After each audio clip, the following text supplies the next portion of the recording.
Why did the most famous man on earth sing like he was about to disappear? How could a voice that defined a century be filled with so much doubt? Did he know his time was short long before the end? Elvis Presley was the king. He changed music. He changed culture. His image is everywhere, even now. But if you listen closely to his songs, really listen, you hear something else. You hear a man terrified of the lights going out, terrified of being a footnote, terrified of being forgotten. His music became a battle against time, a desperate attempt to carve his name into stone so it could never wash away. He wasn't just singing for us, he was singing for his own survival. Number 20 was My Way, His Final Word Against Oblivion. Elvis first performed My Way for a global audience in his 1973 Aloha from Hawaii satellite special. He had known the song for years, but resisted recording it, feeling it belonged to Frank Sinatra. Paul Anka, who wrote the English lyrics, offered it to Elvis before Sinatra, but Colonel Parker rejected it. Elvis only embraced it when his life began to mirror the song's reflective, defiant tone. So why did he choose that specific song for that specific moment? He stood on a stage, broadcast to over 1 billion people. He was at a peak of global fame, yet he chose a song that sounds like a final summary. A eulogy, it was a declaration. The lyrics, written by another man for another man, suddenly became Elvis's own story. And now the end is near. He was only 38 years old, but he sang it like a man of 80 looking back. The performance itself is a clue. It's not a rock and roll song. It's a grand theatrical statement. He stands firm, feet planted. He uses his hands to shape the words. Well, he's not just singing, he is testifying. When he sings, I faced it all, and I stood tall, he is speaking directly to his history. The scandals, the army, the bad movies, the ridicule, he is telling the world and maybe himself that he endured. The fear of being forgotten is woven into every line he sings. A forgotten person has no story. Their choices don't matter. My Way is a desperate attempt to frame his own narrative. He is saying, remember me for this. Remember that I lived on my own terms. The song is a defense against being misunderstood or misremembered. It's a shield. He knows the world has a version of him. Think about the line, to say the things he truly feels and not the words of one who kneels. For years, Elvis had been forced to kneel in a way. He knelt to the Colonel's business demands. He knelt to Hollywood's terrible scripts. He knelt to the expectations of his own fame. Here, in front of the whole world, he claims his emotional independence. He is telling us that inside, he was never conquered. This is the act of a man who fears his true self has been erased by his public image. The song is also a bit sad. He sings, regrets, I've had a few, but then again, too few to mention. Is that true, or is it what a man who wants to be remembered as strong is supposed to say? The very act of mentioning regrets, even to dismiss them, acknowledges them. It's a crack in the armor. It lets you see the human being who maybe did wish some things had gone differently. He didn't just sing My Way. He inhabited it. He made it his anthem for the final years. It became a staple of his live shows, a moment of high drama. He was building his own monument in real time, with his own voice. He knew his health was failing. He knew his best years were behind him. He needed a song that would outlast him, a song that would explain him. He was afraid that without it, all that would be left were the jumpsuits and the sideburns. He wanted to be remembered for his heart, his fight, and his will. He did it his way, and he desperately needed us to know that. Number 19, did he use gospel music to pray for immortality? Elvis Presley won 3 Grammy Awards in his lifetime. All 3 were for his gospel music. He recorded his first gospel song, Peace in the Valley, in 1957, a time when he was the most controversial rock and roll star on the planet. He would often end his private post-show parties not with rock music, but with hours-long gospel jam sessions with his band and backup singers. His connection to gospel music was the most stable thing in his life. It was there before the fame, and it was there at the very end. But was it just about faith, or was it also about permanence? Rock and roll was new, it was of the moment. It was fleeting. Gospel music was ancient, it felt eternal. It spoke of things that lasted forever, the soul, the afterlife, a home beyond this world. For a man who seemed to have everything on earth, he spent a lot of time singing about leaving it. Listen to a song like How Great Thou Art. His performance is not just a singer performing a hymn, it is an overwhelming, almost terrifying outpour of emotion. The famous live version from 1974 shows him completely lost in the song. He's sweating, his eyes are closed. He hits notes that seem impossible. He is reaching for something. He is trying to touch something permanent. This is not the performance of a man who is comfortable with his place in the world. This is the performance of a man who is looking for a way out or a way up, a way to last. The themes in these songs are a direct counterpoint to the fear of being forgotten. They are all about being remembered by the ultimate authority. Songs like He Touched Me or Known Only to Him speak of a personal, lasting connection. In a world where his fame was based on millions of strangers, gospel offered a relationship that was singular and eternal. You cannot be forgotten by a God who knows you by name. It was a kind of spiritual insurance. Think of his choice of gospel songs. He was drawn to the big, powerful ones, the ones that shook the rafters. Swing Down, Sweet Chariot. Joshua fit the Battle of Jericho. These are songs of triumph and deliverance. They're about being carried away to a better place, a permanent home. For a boy who grew up poor in Tupelo and then lived a life of nomadic luxury in hotel suites, the idea of a final permanent home must have been powerful. Heaven wasn't just a paradise. It was a place where you finally belonged, a place where you wouldn't be left behind. Even his style of singing gospel was different. His rock and roll voice was full of swagger and fun. His ballad voice was tender and romantic. His gospel voice was raw and desperate. You can hear the strain. Well, you can hear the pleading. In a song like Lead Me, Guide Me, he sounds like a lost child, the king of rock and roll begging for direction. This vulnerability is the key. He felt lost. He felt the ground shifting beneath his feet. He clung to these songs like a life raft. His love for gospel music confused many people. It didn't fit the brand, but it was the most authentic part of him. He wasn't just performing it, he was using it. He was using it to calm his fears, to medicate his soul, and to make a pact with eternity. He was singing to God, hoping that if the world forgot him, heaven would not. Number 18. Why did he sing about being a stranger in my own hometown? In 1969, Elvis recorded the song Stranger in My Own Hometown at American Sound Studio in Memphis. This was part of the legendary sessions that produced Suspicious Minds and In the Ghetto. He hadn't recorded in Memphis for 14 years. He was, in a very real sense, a stranger in the city that made him. The song was written by Percy Mayfield, but Elvis sang it like he had lived every word. The song is about profound alienation. The lyrics describe a man returning home to find that nothing is the same. The people he knew are gone. His place has been taken. He is invisible. I'm walking in the shadows of a town I used to own. This is a heartbreakingly direct expression of the fear of being erased. He used to own Memphis. He was its favorite son. Now, returning after years in the Hollywood wilderness, did he feel like a ghost? His vocal performance is chillin'. It's not a polished, pretty vocal. It's rough. He growls. He slurs the words. He sounds tired and angry. It's the sound of a man who has been displaced. He feels like his own history has been written over. This was recorded at the height of his comeback. He was on top of the world again. So why choose a song of such complete isolation? Because the external success did not quiet the internal fear. The fear that his original identity, the raw Memphis musician, had been lost forever. The line, "I wonder if a hand will be raised to give a welcome back to me," is devastating. It's Elvis Presley, the most recognizable man on the planet, wondering if anyone will even acknowledge him. It shows how deep his insecurity ran.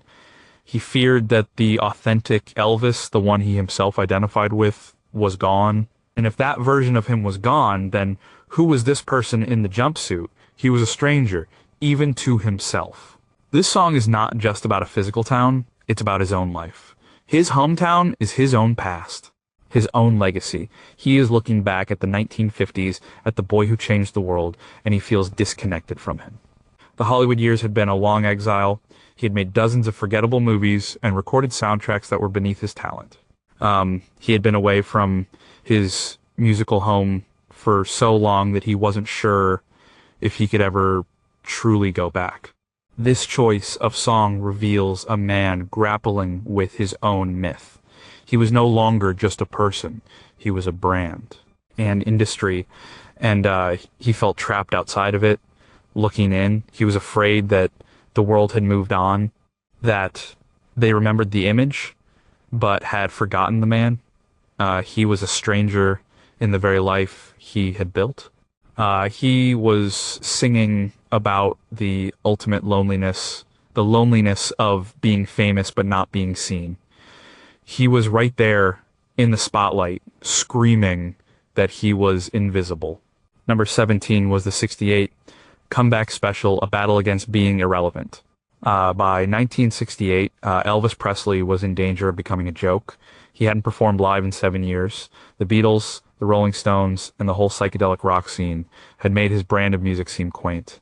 His career consisted of a predictable cycle: make a bad movie, release a bad soundtrack, repeat. He was 33 years old and was already a nostalgia act. He was being forgotten in real time. The television special, officially titled Singer Presents, was supposed to be a standard, safe Christmas show. Colonel Parker wanted him to sing Silent Night in a tuxedo. But Elvis, with the encouragement of director Steve Binder, knew this was his last chance. He had to remind the world who he was. The entire special is a raw, powerful, and desperate fight against obscurity. The most famous part is the unplugged section. Elvis in a black leather suit sitting in a small circle with his original band members. This was not the polished movie star. This was raw. He was sweating, he was snarling, he was laughing. He was dangerous again. He wasn't just singing his old hits, he was reclaiming them. He was showing everyone that the fire that started it all was still there. The choice of black leather was a deliberate statement. It was the uniform of the rebel he once was, a direct rejection of the family-friendly image he'd been saddled with. He looked so relieved to be there, so happy to be playing real music again, but there's also a nervous energy, a need for approval. He keeps looking at the audience, at his bandmates. He needs to know they're with him. This is a man checking to see if his power is still there. Can he still command a room? Can he still make people feel something? The big production numbers are just as revealing. In the opening, he sings Trouble Guitar Man. The lyrics are about a musician who lives and dies by his music. If you're looking for trouble, you came to the right place. He is reintroducing himself as a force to be reckoned with. Not a soft movie star, but a disruptor. It's an act of defiance against the years of being neutered by Hollywood. The finale of the show is the most direct statement. He stands alone in a white suit in front of his name in giant red letters. He sings a new song, If I Can Dream. The song was written specifically for the show, inspired by the recent assassination of Martin Luther King Jr. It is a song of desperate hope. But listen to how he sings it. He is on his knees. He is crying out. The lyrics about a better world are also a plea for his own artistic redemption. If I can dream of a better land where all my brothers walk hand in hand, tell me why, oh why can't my dream come true? He invests every ounce of his being into that performance.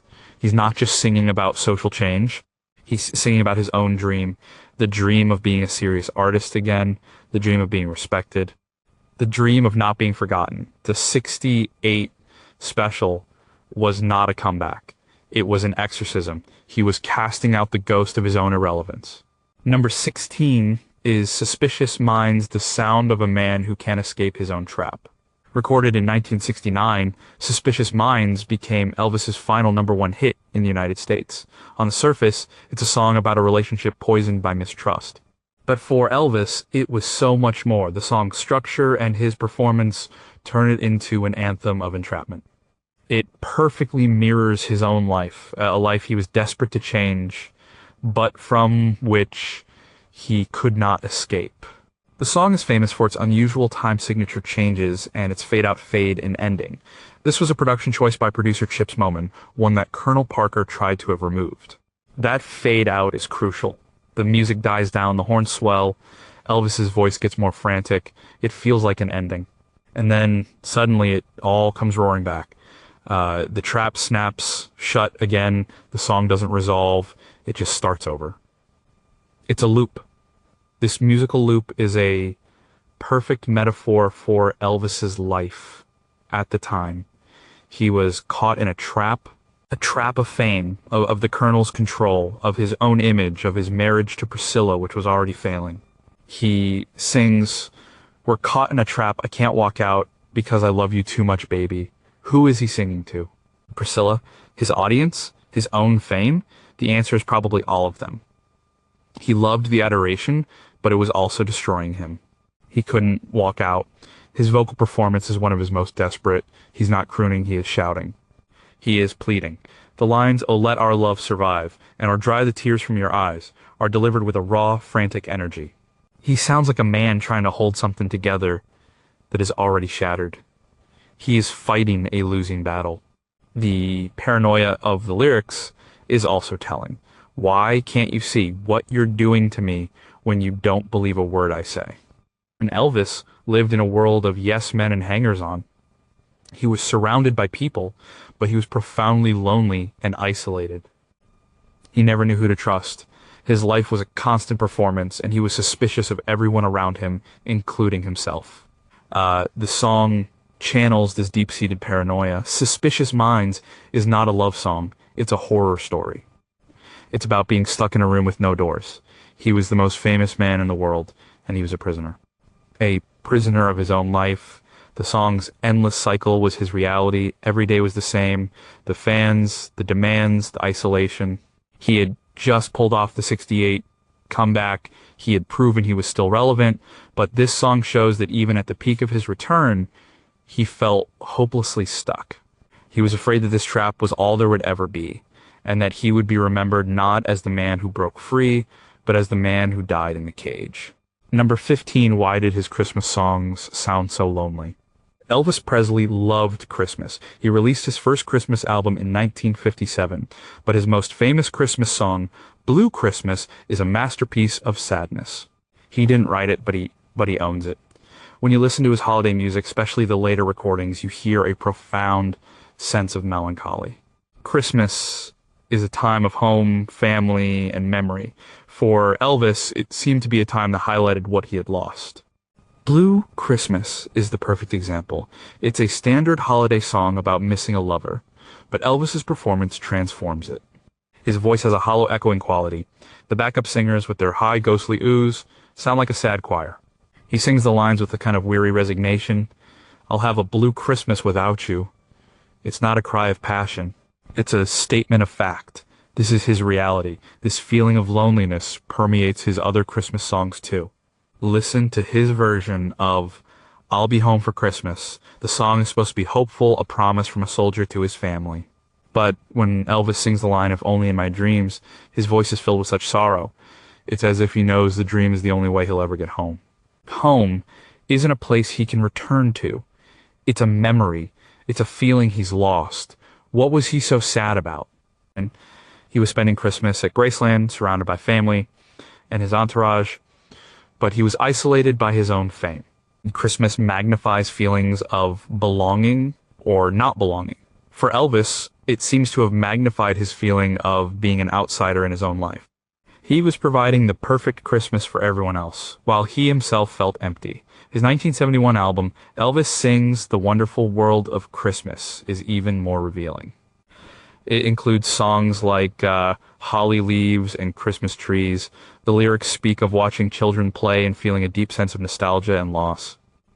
I'm happy for them, but I'm blue for me. This is an incredibly direct statement of his emotional state. He is on the outside looking in. He is watching other people experience the joy that he feels he can no longer access. He was afraid of being forgotten by the people who were supposed to be closest to him. The holidays are a time when you are meant to be seen and loved for who you are. Elvis was loved as an icon. but was he seen as a person? His sad Christmas songs suggest he felt invisible. He was the host of the party, but he wasn't really there. He was just a memory of himself, even while he was still alive. These songs are not about Christmas. They are about the fear that you can be in a room full of people who love you and still be completely and utterly alone. And that one day, when the party is over, no one will even notice you're gone. Number 14, was he trying to absorb other artists' legacies by covering their songs? Elvis Presley did not write his most famous songs. This is a well-known fact, but his choice of cover songs and the way he performed them is a window into his psyche. He wasn't just singing songs he liked, he was often taking songs that were already defined by other artists and making them his own. This was an act of artistic conquest. It was a way of ensuring his own voice would be the one remembered. Think of Unchained Melody. The Righteous Brothers had a huge hit with it, but Elvis's version, performed in his final television appearance in 1977, is something else entirely. He sits at the piano, overweight, unwell, but his voice is a pure, powerful force. He sings it with a desperation that is almost unbearable to watch. He is pouring every last bit of himself into that song. He is not just covering it. He is trying to erase the original. He is trying to make it the definitive version, the one that will live on. It is a desperate act of self-preservation through art. Or consider Bridge Over Troubled Water, a Simon and Garfunkel masterpiece, a delicate, beautiful song. Elvis turns it into a gigantic orchestral operatic explosion. He takes the song's quiet comfort and turns it into a divine proclamation. It's over the top, it's huge, but it's also a statement. He is taking the biggest song of its time and saying, I can make it bigger, I can make it mine. He is attaching himself to its greatness, hoping some of its permanence will rub off on him. You know, this pattern repeats throughout his career. You've lost that love and feel in the Righteous Brothers. Sweet Caroline, Neil Diamond. My Way, Frank Sinatra. He was drawn to iconic songs. He wasn't afraid to compete with their classic versions. In fact, he seemed to relish the challenge. Each cover was a new battle in his war against being forgotten. If he could conquer another artist's signature song, he was strengthening his own legacy. He was absorbing their power. This wasn't just arrogance, it was insecurity. You know, a songwriter creates something from nothing. Their legacy is in the words and melody they wrote. Elvis's legacy was his voice and his performance. His instrument was himself, but a performance is temporary. It exists only in the moment, or on a recording. By taking these famous, well-built songs, he was giving his temporary performances a permanent home. He was putting his voice inside a structure that was already proven to last. He was afraid that his own original hits, the rock and roll songs of the 50s, would tie him to a specific era. He feared becoming a relic. By constantly interpreting the music of the present day, he was trying to stay current. He was trying to prove he was timeless. He was showing the world that his voice could fit anywhere, in any time. He was covering these songs not just to entertain his audience, but to write himself into the future of music. Number 13, did his spoken word sections reveal the man behind the mask? In the later part of his career, Elvis started talking during his songs. These were not just ad-libs. They were scripted, dramatic monologues set to music. The most famous example is in his version of Are You Lonesome Tonight, recorded live in 1969. In the middle of the song, the music softens, and he speaks the famous lines, I wonder if you're lonesome tonight. This spoken word section was part of the original 1927 version of the song, but Elvis delivered it with a unique theatricality. He sounds vulnerable. He sounds like he is confessing something. He is no longer the king of rock and roll. He is just a lonely man in a room talking to someone who isn't there. This was a way of breaking the fourth wall. He was dropping the persona of the singer and speaking directly to the listener. It's an act of intimacy, but also one of desperation. A plea to be heard, not just as a voice, but as a person. He did this in other songs too. In the Ghetto, he adds a final spoken, and his mama cries. It's a simple line, but spoken. It carries a weight that singing could not. It grounds the song in a stark reality. He is forcing the listener to confront the story he is telling. In his live shows, these spoken parts became more pronounced. During some performances of I Can't Stop Loving You, he would talk about love and loss. He would improvise, sharing personal feelings with thousands of strangers. These moments were a crack in the facade. The jumpsuit, the lights, the band, all of it would fade away for a moment, and you would just hear a man's voice talking about his pain. Why did he do this? Singing can be a mask. A beautiful melody can hide sad words, but speaking is direct. There is nowhere to hide. He was using these moments to show the audience the real man, the man who was hurt, the man who was lonely. He was afraid that the world only saw the superstar. He was afraid that they didn't see his humanity. These spoken word sections were his attempt to prove he was real. They also show a man who was deeply uncomfortable with silence. He had to fill every moment with sound, whether it was singing or talking. It was as if he was afraid that if he stopped making noise, he would cease to exist. The world would forget he was there.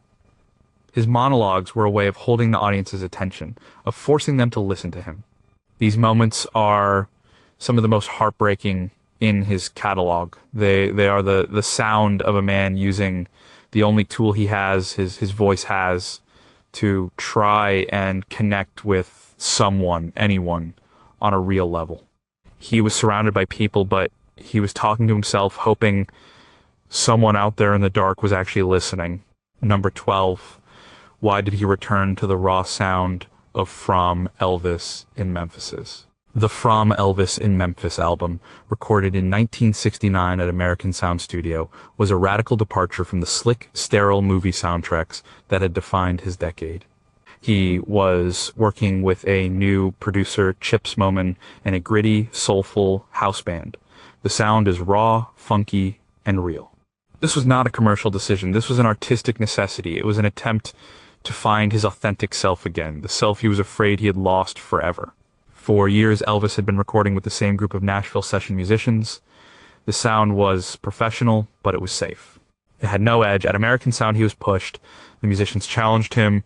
The environment was not glamorous. It was a real working studio. He was going back to his roots, back to the sound of Memphis, back to the blues, the soul, and the gospel that had formed him. The choice of songs is telling. Long Black Limousine is a dark, tragic story of a hometown hero returning in a hearse. Wherein That Loved On Look is a song of paranoia and jealousy. I'm Moving On is a defiant declaration of independence. These are not happy pop songs. They are complex adult songs about pain, loss, and survival. He was choosing material that reflected his own life experiences. He was done pretending. This return to a raw sound was an act of rebellion against the manufactured image of Elvis, the movie star. He was shedding the skin that Hollywood and the Colonel had forced on him. He was trying to reconnect with the musician he was before he became an icon. He was afraid that that person, the real Elvis, had been completely erased. This album was his proof of life. You can hear the relief in his voice. He sounds engaged. He sounds powerful. He is having fun. For the first time in years, he is making music that matters to him. He is not just a product, he is an artist. This album was a conscious step away from the kind of music that gets forgotten. Movie soundtracks are disposable. They are tied to a specific film, but this album was built to last. It was grounded in real emotion and classic American music forms. He was creating a body of work that was serious. Something that critics and future generations would have to respect. He was afraid of being remembered as a caricature. A guy in a silly movie who sings a silly song to a pretty girl. From Elvis in Memphis was his statement of artistic identity. He was saying, this is who I really am. This is the music I was born to make. Don't forget this version of me. Number 11 was the grandeur of an American trilogy, a way to tie himself to something permanent. In 1972, Elvis began performing an American trilogy, a medley of 3 19th century songs, Dixie, a Confederate anthem, All My Trials, a spiritual and the battle hymn of the Republic, a Union anthem. The arrangement, created by country singer Mickey Newbury, was a bold and complex statement. For Elvis, performing this song became a nightly ritual, a centerpiece of his shows. It was more than just a song. It was an attempt to merge his own story with the story of America itself. By singing these songs together, Elvis was trying to do something profound. He was taking the broken, conflicted history of the nation and healing it through music. He, a poor boy from the South who became the American dream, was the perfect vessel for this message of unity. He was embodying the country's own journey from division to reconciliation. But there is a deeper, more personal reason he was drawn to this song. He was tying his own legacy to something much bigger than himself, something eternal. America. By wrapping himself in the flag musically, he was ensuring that he could not be forgotten. To forget Elvis would be to forget a piece of America. It was a brilliant and desperate act of self-mythologizing. The performance of the song was pure spectacle. It would start quietly with just Elvis and a flute. Then it would build. A full orchestra, a gospel choir. It would swell into a massive earth-shaking crescendo. He would stand there in his white jumpsuit like a patriotic god. He was not just singing a song, he was conducting a national ritual. He was making himself essential to the American identity. The song also touched on all the key parts of his own musical DNA. Dixie represented his Southern roots. All My Trials was a nod to his deep love of spiritual and gospel music. The Battle Hymn of the Republic was the grand, epic ballad that showcased the power of his voice. The trilogy was a summary of his own artistic journey. He was afraid of being just a pop star. Pop stars fade. They are temporary. But nations and their anthems last. By making an American trilogy his own, he was trying to elevate himself from entertainer to historical figure. He was building his own Mount Rushmore. There is a sadness to it as well. The song is about a country's trials and its hope for glory.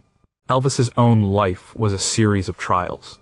He was singing about his own struggles and his own hope for redemption and a lasting legacy. When he sang Glory, Glory, Hallelujah, he wasn't just singing about God or country. He was singing for his own immortality. Number 10, did his vocal tics betray a deeper vulnerability? Beyond the lyrics and the song choices, Elvis's voice itself is a map of his fears. It's not just what he sang, but how he sang it. His voice was full of unique tics, whispers, cries, and growls. These weren't just stylistic choices. They were involuntary expressions of the emotion bubbling just beneath the surface. They were cracks in the perfect facade revealing the vulnerable man underneath. Listen to the way he ends a line. He often trails off into a soft, breathy sound. A little sigh. It's a sound of weariness. In a big, powerful ballad, this small moment of quiet vulnerability is incredibly revealing. It's as if the effort of the performance is too much, and for a split second, the real tired man shows through. Then there are the little hiccups and stutters that were so famous in his early work. They sounded like swagger and rebellion, but they were also a sign of nervous energy, a voice that couldn't stay still, a person who was never fully at ease. Even at his most confident, there was a tremor of anxiety in his singing. In his later years, another tic emerged, a kind of guttural growl. You can hear it in his live performances of songs like Polk Salad Annie or Suspicious Minds. It's a raw, animalistic sound. It's the sound of frustration, of anger, of a man fighting against his own limitations. He is pushing his voice to its absolute limit, trying to break through something. He is trying to unleash a feeling that words alone cannot contain. These vocal tics are the unscripted parts of his performance. They are the truth.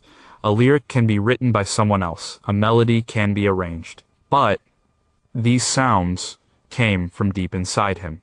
They were the sound of his loneliness, his frustration, and his fear. Think about the way he would sometimes laugh in the middle of a serious song. The most famous example is the lawing version of Are You Lonesome Tonight? He gets the giggles and can't finish the spoken word part. It's often seen as a funny, charming moment, but it's also a moment of a man breaking under the pressure of the performance. He can't maintain the sad persona anymore. The absurdity of his own life, of being Elvis Presley singing this sad song in Las Vegas, becomes too much. The laughter is a defense mechanism. It's a cry for help. His voice was his only true way of expressing himself. He couldn't write songs, he wasn't a poet, but he could pour every ounce of his complex, contradictory soul into the way he sang a note. These little imperfections are the most honest parts of his music. They are the sound of a man who was afraid of being misunderstood, trying desperately to make us hear what he couldn't say. Number 9 was the constant reinvention, a sign of panic. Elvis Presley's career can be divided into distinct phases. The 50s rock and roll rebel, the 60s movie star, the late 60s leather-clad comeback artist, the 70s Vegas spectacle. Most artists evolve, but Elvis's changes were often dramatic and total. He wasn't just changing his musical style, he was changing his entire identity. This constant reinvention was not a sign of artistic confidence. It was a sign of a deep-seated fear of becoming obsolete. The shift from the raw energy of the 50s to the clean-cut movie star of the early 60s was the most jarring. This was a deliberate move to make him more mainstream, more acceptable. It was a business decision, but it was also an act of survival. Rock and roll was seen as a fad. To last, he had to become something else. He was afraid of being a footnote, the king of a short-lived musical trend, so he abandoned the very thing that made him a star. And then, by the late 60s, that movie star image had become a prison. He was irrelevant, the culture had moved on. So he reinvented himself again. He went back to his roots, the black leather, the raw music of the 68 special. This wasn't just a nostalgic trip, it was a desperate attempt to reconnect with the source of his power. He was afraid he had lost it for good. The final transformation was into the Las Vegas icon, the jumpsuit, the cape, the orchestra, the karate moves. He became a living monument to himself. He was larger than life, a superhero. This was another survival tactic. If you can't be current, become timeless, become a myth. The Vegas show was an attempt to freeze himself in time, to create a version of Elvis that was so spectacular, so over the top, that it could never be forgotten. This constant need to change shows a man who was not secure in his own legacy. He was always looking over his shoulder, watching the charts, watching the new artists. He was terrified that the world was passing him by. Each new version of Elvis was a new attempt to stay in the game. It also shows a man who was unsure of who he really was.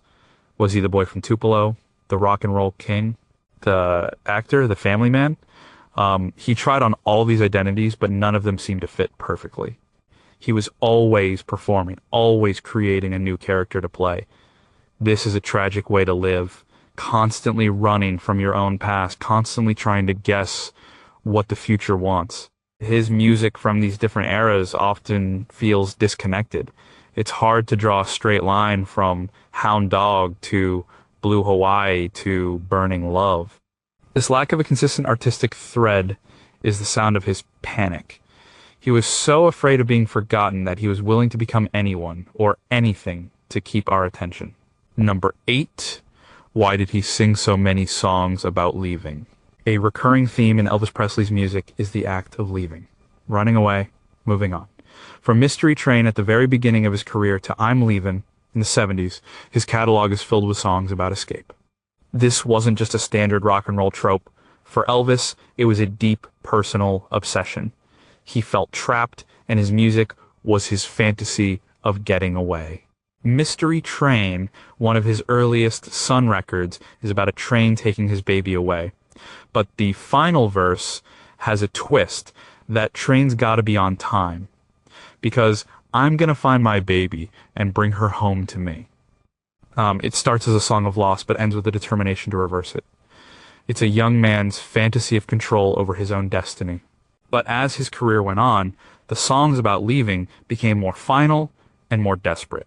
I'm Leavin', from 1971, is a bleak, atmospheric song. His voice is drenched in echo, making him sound distant and ghostly. He sings, I'm leavin', you know I'm gone. There is no hope of return in this song. It is a song of complete surrender.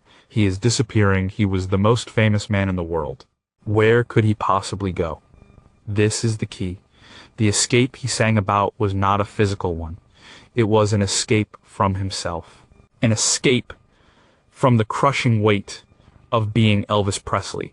He was dreaming of a life where he could just be an anonymous person. A life where he wasn't constantly watched and judged. These songs also reflect his fear of being abandoned. He was so often the one being left in his songs. Are You Lonesome Tonight? Heartbreak Hotel. But by singing songs where he is the one leaving, he is taking back control. It's a psychological defense. You can't leave me because I'm already gone. Think about the context of his life in the 70s. His marriage was over. His health was declining. He was on a grueling tour schedule. He was trapped in a cycle of performance, travel, and isolation. Songs like Promised Land or Way Down have a frantic, desperate energy. They are songs about movement, about trying to outrun something. He was trying to outrun his own reality. He was afraid of being stuck, afraid of his life being a repeating loop until the end. And his music was the only place he could be free. In his songs, he could be the mysterious stranger who rides into town and then disappears. He could be the man who walks away from a bad situation. He could be anyone but himself. These songs are not just stories. They are blueprints for an escape that he could never pull off in real life. They are the sound of a prisoner dreaming of the other side of the wall.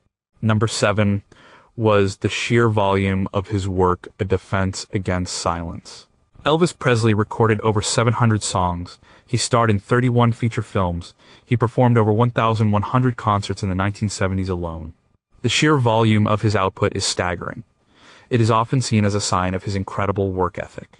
But it can also be seen as a sign of his deep-seated terror of silence. He seemed to believe that if he stopped working, if he stopped producing, he would disappear. This frantic pace was driven by Colonel Parker, who saw Elvis as a product to be constantly sold. But Elvis was a willing participant. He was terrified of being idle. He needed the roar of the crowd. He needed the discipline of the studio. He needed the distraction of the movie set. Anything to avoid being alone with his own thoughts.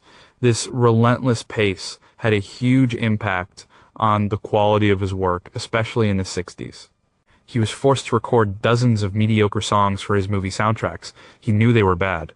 In private, he complained about them. But he kept doing it. Why? Because the alternative, not recording, not working, was even scarier. It was better to produce bad art than to produce nothing at all. At least it was proof he still existed. This fear of silence is a fear of being forgotten. An artist who is not creating is an artist who is fading from public memory. Elvis was in a constant race against this process. He had to keep his name out there. He had to have a new album, a new movie, a new tour. He was on a treadmill, and he was afraid that if he stepped off, he would be flung into oblivion. Listen to his live albums from the 70s. They were released at a rapid pace on stage, as recorded at Madison Square Garden, Aloha from Hawaii. They were all meant to capture a moment in time, to prove that he was still a vital, powerful performer. But they also show a man who is running on fumes. His voice is sometimes strained. His banter with the audience can sound tired. He is going through the motions, but he cannot stop. The pressure to constantly create also meant he rarely had time to reflect or grow as an artist. He was always moving on to the next project. There was no time to experiment, to fail, to find a new direction. He was stuck in a creative loop, repeating the same formulas because they were safe and efficient. This massive body of work is his legacy. But it is also a monument to his anxiety. It is the sound of a man trying to fill a void. He was afraid of the quiet. He was afraid of what he might hear if the music ever stopped. He was afraid that what he would hear was nothing at all. Number 6, did he use big ballads to make himself unforgettable? In the later stages of his career, Elvis became the master of the power ballad. Songs like The Wonder of You, I Just Can't Help Believin', and An American Trilogy became staples of his live show. These songs were huge. They had soaring melodies, dramatic orchestral arrangements, and big emotional finishes. They were designed to be unforgettable, and that was exactly the point. A simple rock and roll song can be fun, but it can also be fleeting. A big ballad is an event. It demands your attention. It is designed to create a powerful emotional memory in the listener. Elvis understood this. He knew that these were the songs that would last. These were the songs that people would play at their weddings. These were the songs that would be remembered long after the rock and roll had faded. His voice was perfectly suited for these songs. He had the power to carry them and the vulnerability to make them believable. When he sang a song like Hurt, a cry of pure agony, you felt it.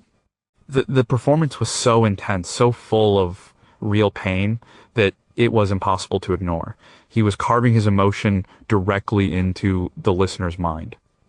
These ballads were also a way for him to showcase his greatest asset, his voice. As he got older and his health declined, he couldn't move on stage the way he used to. The rock and roll swagger was gone, but his voice in many ways got richer and more powerful. The ballads allowed him to stand still, plant his feet, and just sing. They were a way of proving that the core of his talent was still intact. There is a desperation in these performances. He is holding nothing back. He is giving everything he has to every note. He's trying to overwhelm you with emotion. It's as if he is saying, you have to feel this. You have to remember this feeling. You have to remember me. These songs are also profoundly lonely. They are often sung from the perspective of a man who is in awe of love, but who is also somehow separate from it.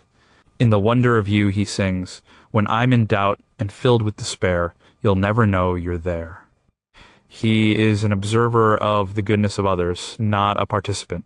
He is on the outside looking in. He was afraid of being a lightweight. He was afraid of being remembered as just the guy who shook his hips. The big ballads were his claim to seriousness.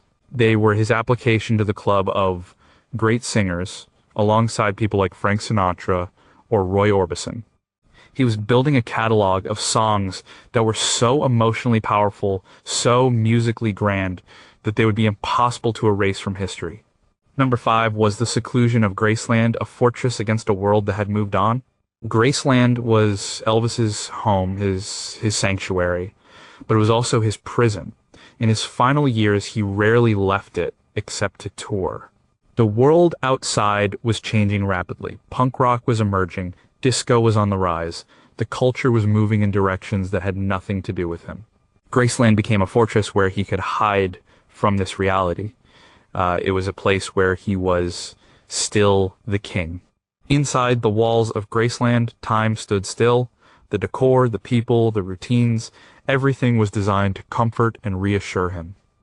He was surrounded by his entourage, the Memphis Mafia, who catered to his every whim.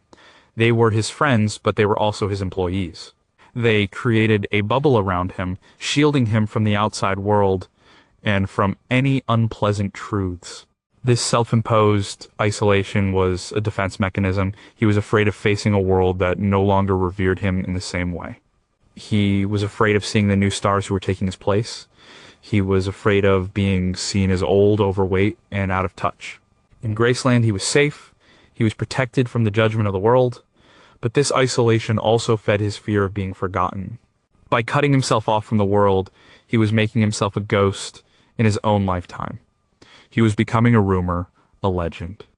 He was no longer a living, breathing part of the culture. He was a museum piece locked away in his own museum. His music from this period reflects this seclusion. He recorded many of his final songs in his own home studio in the Jungle Room at Graceland. The sound of these recordings is often claustrophobic and dark. His voice is tired. The songs are full of pain and regret. Listen to a song like Solitaire, he sings, while a crowd of lonely people stand forever in my way. It's a perfect description of his life. Surrounded by people, but completely alone. Graceland was supposed to be his permanent home, the one thing that was real and stable in his chaotic life. But it became a symbol of his retreat from the world. He was afraid of the future, so he tried to live entirely in the past. He filled his home with memories of his mother, of his early success, of a time when he felt he belonged. He was afraid of becoming a has-been. So he created a world where he would always be the star, but in doing so, he hastened his own decline. He became disconnected from the very world he had once, so powerfully shaped. He was hiding from the one thing he feared the most, the possibility that he was already being forgotten. Number 4, did the pain in a song like Hurt come from a fear of being erased? In 1976, Elvis recorded Hurt, a song that had been a hit for Timmy Euro in the 1960s. His version is one of the most raw and powerful vocal performances of his entire career. It is a scream of pure, undiluted pain. On the surface, it is a song about losing a lover. But when Elvis sings it, it becomes something much bigger. It is a song about the agony of existence and the terror of being nothing. The live performances of Hurt are legendary. He would pour every ounce of his failing energy into the song. He would sing with such force that his voice would crack. He would often end the song by falling to one knee or even collapsing on the stage. This was not just theatrics. This was real. He was channeling all of his personal pain, his divorce, his health problems, his loneliness into this one song.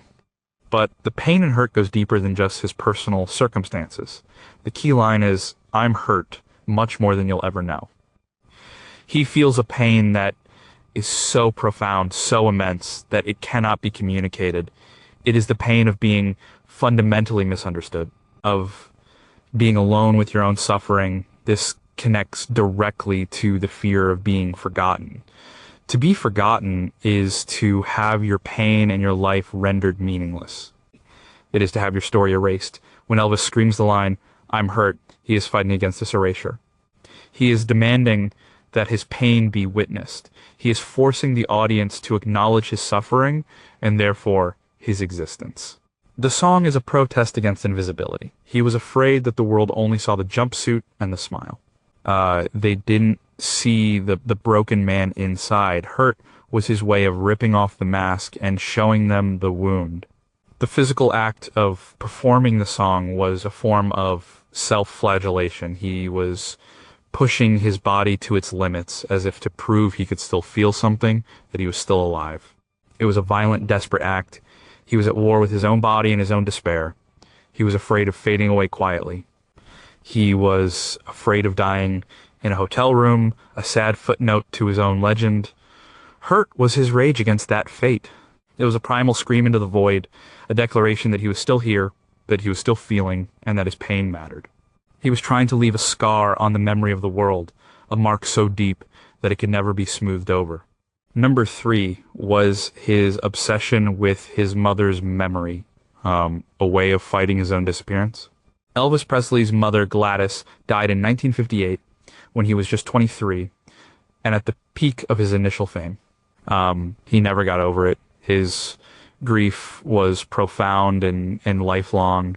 He kept her room at Graceland exactly as she had left it. He would often talk to her as if she were still there.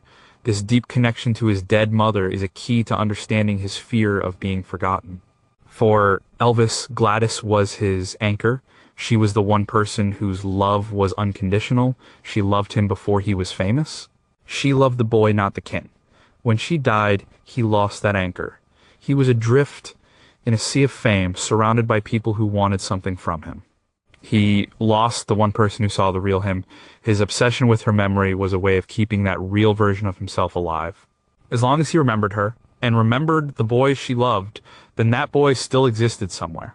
He was afraid that without her, he would completely disappear into the persona of Elvis Presley. This fear is reflected in his music. He was drawn to songs about lost love and home. These were not just romantic songs, they were often expressions of his longing for his mother and the safety she represented. Of a song like "Mama Liked the Roses" is a direct and sentimental tribute to her. He sings it with a gentle, almost childlike sadness. His connection to gospel music was also tied to his mother. It was the music she loved, the music they shared. Singing gospel was a way of communing with her spirit. It was a way of keeping her close, and it was a way of reassuring himself that there was a heaven where they would be reunited. An afterlife where he would not be forgotten and where he would no longer be alone. The death of his mother created a void in his life that he spent the rest of his years trying to fill. He tried to fill it with fans, with friends, with women, with food, with medication, but nothing worked. The emptiness remained. This emptiness was a constant reminder of his own mortality. If she could disappear, so could he. His fear of being forgotten was, in a way, a fear of being separated from his mother forever. If he was forgotten on earth, would he also be forgotten in heaven? He had to become so famous, so legendary, that his name would echo into eternity. He had to build a monument to himself so large that she could not miss it. His entire career, in some ways, was a desperate attempt to be seen and remembered by the one person whose opinion mattered most even after she was gone. Number 2, did the final recording show a man preparing to be a memory? Elvis Presley's last studio recordings were made in 1976, mostly at his home in Graceland. His final live recordings were made just weeks before his death in 1977. Listening to this material is an almost unbearably sad experience. You are hearing the voice of a man who knows the end is near. These songs are not the work of a star trying to make another hit. They are the work of a man who is consciously saying goodbye. The choice of material is the biggest clue. He recorded songs like Solitaire, The Last Farewell, and a heartbreaking version of Danny Boy. These are songs of loneliness, departure, and death. He wasn't just singing the lyrics, he was living them. His voice, though weathered and sometimes weak, is filled with a profound sense of resignation and sorrow. He is a man who is looking back on his life and trying to make sense of it all. In his final live performances, this sense of farewell is even more palpable. His famous performance of Unchained Melody, with him sitting at the piano, is a perfect example. He struggles to play. He is clearly unwell, but when he sings, the voice is still there. A pure, beautiful, powerful instrument. He is giving one last monumental effort. He is showing the world and himself that the gift is still there, even as the body is failing. It's a defiant last stand against his own mortality. He also started talking to the audience more directly about his life and his feelings. He would make jokes about his weight or his past. He would thank the fans for their years of loyalty. He sounded like a man who was giving his own farewell tour, even if it wasn't billed as one. He was trying to make a final connection with the people who had supported him. He was asking them not to forget him. Listen to the very last song he ever sang in public, Can't Help Falling in Love. For years, it had been his standard show closer. But that final performance in June 1977 is different. He sounds so tired. The line, "Take my hand, take my whole life too," sounds less like a romantic plea and more like a final surrender. He is giving himself over to his audience, to his legacy, to whatever comes next. These final recordings are the sound of a man who is turning himself into a memory in real time. He is carefully curating the final chapter of his own story. He knows he won't be remembered for his health or his happiness. He wants to be remembered for his voice and his heart. He is stripping away everything else, the fame, the legend, the jumpsuit, and leaving us with the only thing that he felt was truly the sound of his own soul. Number 1 was If I Can Dream, a prayer against his own extinction. At the end of the '68 comeback special, after reclaiming his rock and roll crown, Elvis Presley stood alone on the stage. He was dressed in a simple white suit. He closed the show not with a hit, but with a brand new song written just for that moment, If I Can Dream. This was not just a performance, it was a sermon. It was a desperate, heartfelt prayer, and it is perhaps the single clearest expression of his fear of being forgotten. The song was written by Earl Brown in the wake of the assassination of Martin Luther King Jr. It is a song about hope in a dark time. It speaks of a better world, of peace and understanding. But when Elvis sings it, the lyrics take on a deeply personal meaning. The darkness he is singing about is not just the state of the world, it is his own personal darkness. The darkness of his lost years in Hollywood, the darkness of his own irrelevance. He sings with an intensity that is almost frightening. His fists are clenched, his eyes are squeezed shut. He is not just performing a song, he is having a spiritual experience. He is willing this dream into existence with the sheer force of his voice. If I can dream of a better land where all my brothers walk hand in hand, tell me why. Oh, why? Oh, why can't my dream come true? This is a plea for his own redemption. His dream was to be a serious artist again, to be respected, to matter. He is begging the world to let him back in, to give him a second chance. The key line is at the end. The music swells. He seems to draw on some hidden reserve of power, and he cries out, "As long as a man has the strength to dream, he can redeem his soul and fly." This is his personal manifesto. He is saying that his art is his salvation. As long as he can sing, as long as he can dream through his music, he has a purpose. He can save himself from the oblivion that was closing in around him. He was afraid of being remembered as the silly movie star, as a joke, as a relic of the past. "If I can dream," was his statement of intent. He was declaring that he was more than that he had a soul, that he had something important to say. The performance is a complete rejection of the idea that he was a product. He is a raw, emotional, vulnerable human being. He is laying his entire soul bare for the world to see. It is a terrifyingly brave thing to do. He is risking everything on this one song. If the audience had rejected it, his comeback would have been over before it began. But they didn't. They heard the truth in his voice. They heard the pain and the hope. They heard a man fighting for his life. If I Can Dream is not just a song. It is the sound of a man refusing to be forgotten. It is his prayer against his own extinction, a prayer that was in the end answered.